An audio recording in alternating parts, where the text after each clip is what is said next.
Olá, bem-vindas e bem-vindos à apresentação do trabalho. Santos, o Porto e os Trabalhadores, por uma memória do lugar. Eu sou Nancy Lanchanovo e esse trabalho é coletivo dos colegas Tatiane Cristine, Marcos Rafael e Clara Versiani. Nós todos professores de História, docentes de História do ensino superior, em Santos, São Paulo e outras localidades. Nós abrimos aqui a apresentação trazendo, não é, provavelmente um excerto de uma entrevista, um depoimento de um operário do Porto. Estamos aqui há muito, consolidamos e fizemos existir o Brasil a partir desta ilha. Somos cosmopolitas por ofício e crença, e carregamos conosco, para onde vamos, a salutar arrogância dos que têm história. Não é? Esse depoimento foi trazido por um jornalista de Santos, o Alexandrino, e ele representa, eu acredito, muito como se sentiam os trabalhadores do Porto em outros tempos.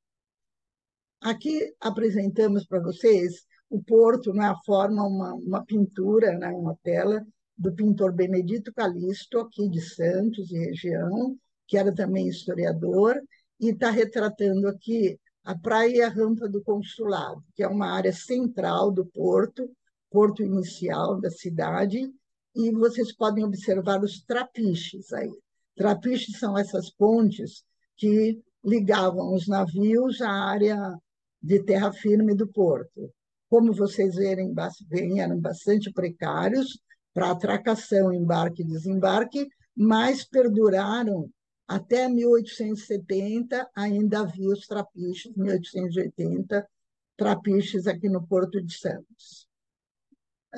Para esse trabalho, nós nos apoiamos em três autores principais. A Leida Asman, que tem uma obra muito importante sobre a questão da memória e do esquecimento, que nós indicamos está na referência bibliográfica ao final.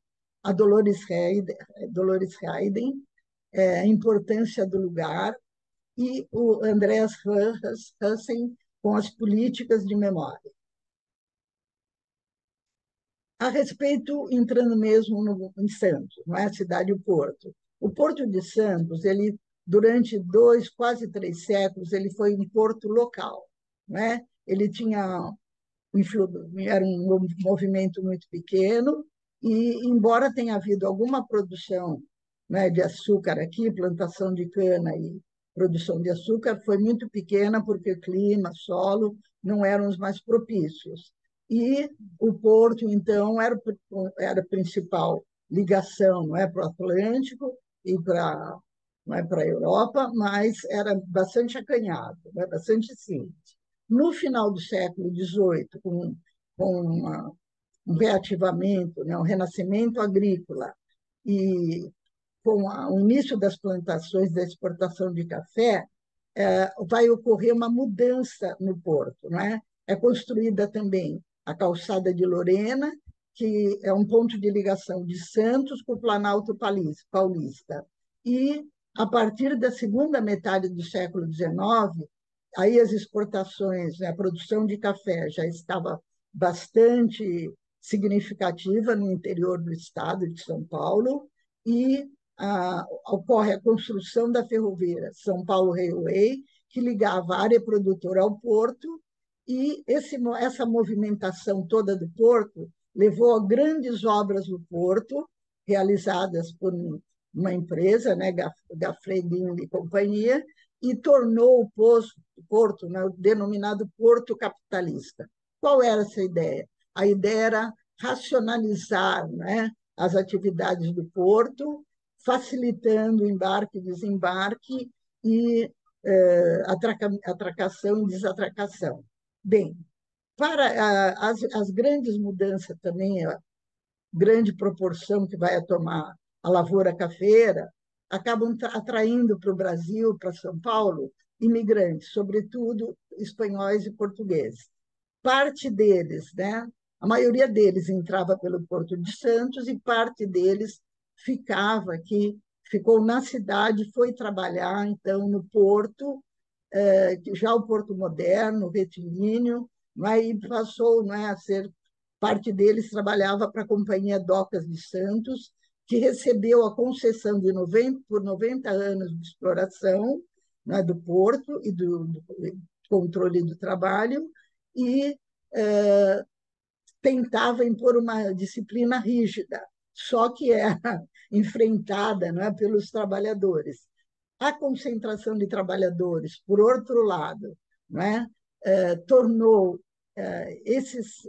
tornou esse porto, o Porto de Santos, como um porto conhecido, até os anos 30 como a Barcelona brasileira, pela influência das ideias anarquistas e anarco-sindicalistas trazida pelo país, e depois de 30 o Porto Vermelho, pela grande resistência e movimentação do porto. Em Santos,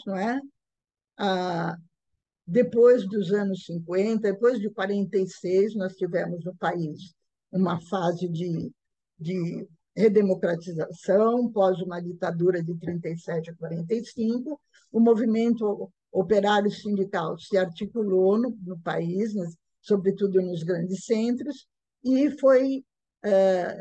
atuou à revelia da legislação sindical criada em 30, que procurava controlar as atividades sindicais, prevendo o registro das diretorias, controle de trabalhadores estrangeiros e, sobretudo, a formação de intersindicais de trabalhadores, de organizações que reunissem trabalhadores de diferentes áreas, ou setores, ofícios, tentando impedir maiores movimentos. No entanto, isso não foi, a legislação não conseguiu impedir. Nos anos 50 e 60, criaram-se nos centros industriais do Brasil as intersindicais de trabalhadores, e aqui em Santos, duas intersindicais se destacaram: o Fórum Sindical de Debates, criado em 56, e os Sindicatos da Orla Marítima de Santos, criado em 62. Essas duas intersindicais entraram para a história do movimento operário brasileiro, pelas grandes mobilizações, pelas reivindicações, pelo sucesso das reivindicações que encaminharam, e rompendo com as proibições da legislação sindical, atuando também com o Comando Geral dos Trabalhadores, mobilizaram trabalhadores para as grandes conquistas. Essas conquistas, todavia, essa mobilização dos trabalhadores de Santos custou caro com o golpe de 64.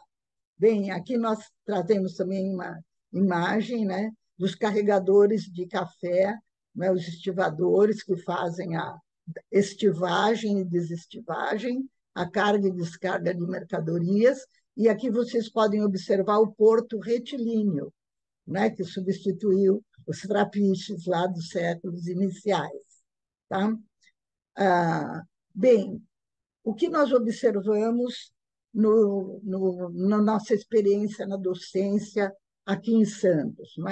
A gente observou que existem dificuldades com relação à memória das lutas dos trabalhadores, a memória mesmo da história de Santos, desse período aí, do início do século XX até a ditadura estabelecida no ano de 64, que foi até 80, que durou até 85, e que, no momento também que a cidade perdeu autonomia política. A cidade passou a viver sob intervenção durante a ditadura, os sindicatos também, os trabalhadores, muitos presos, alguns mortos e outros na clandestinidade, e isso parece ter repercutido na história, na memória social de Santos. Então, a nossa proposta com esse trabalho também é a criação de um centro de memória dos trabalhadores, visando dar concretude àquilo que a Lei da Hassmann denomina de memória funcional. Ela atribui a essa memória funcional ela ser, não é, ela é habitada, ela, não é, ela faz parte de grupos, ela integra grupos e ela permite, né, reconstruir, ressignificar acontecimentos. Então, a nossa proposta de um centro de memória vai nesse sentido aí da memória funcional da ASMA. E a gente também, nesse momento que a cidade está vivendo, onde há um projeto de revitalização do centro e dos armazéns iniciais, que a gente possa propor lá, né, na região do Valongo e dos primeiros armazéns, a sede de um centro de memória dos trabalhadores. Aqui nós trazemos para vocês um mapa da região onde estão localizados os armazéns iniciais do Porto. Né? Então, desde sempre ali, antigos armazéns, não é? A gente tem a Codesp, atualmente é a companhia, né, do Estado de São Paulo, que atua no Porto, né? E a gente tem aqui a região central, o caso do Valongo também, onde tem o Museu Pelé, o Museu do Café. Essa região é uma região que vai passar por revitalização. Aqui são imagens do Porto, não é, de armazéns, embaixo, e a área do Valongo, como eu estava conversando com vocês, né, que tem a estação ferroviária, a antiga estação ferroviária, e o Museu Pelé. E vocês podem observar nessa foto aqui um trabalhador na foto da esquerda carregando ainda alguma coisa. Então, a colega do grupo, a professora Tatiane, fez essas fotos e foi muito significativa aqui, essa daqui. Aqui nós apresentamos para vocês, para terem uma ideia também, né, de como era a movimentação do porto, o desembarque né, de imigrantes. Essa fila aqui era uma fila de estrangeiros, né, os imigrantes que estavam chegando e estavam se preparando para encaminhamento à hospedaria dos imigrantes. Tá? E lá no fundo, o carregamento, né, de mercadorias, as carroças também, e vocês observando lá nos armazéns iniciais do porto. Bom, faltou antes, aqui estão as referências e vão ficar à disposição.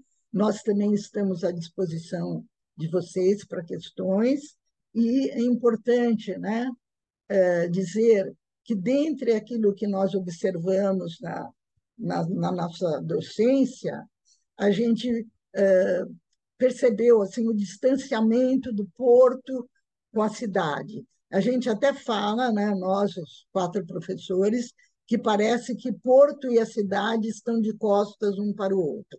E, notadamente, nos últimos anos, da década de 90 para cá, com os projetos de modernização do porto, né, de privatização de terminais, de introdução de tecnologia, os trabalhadores estão rareando no porto. O número de trabalhadores baixou muito e a gente não sente a presença dos trabalhadores na cidade.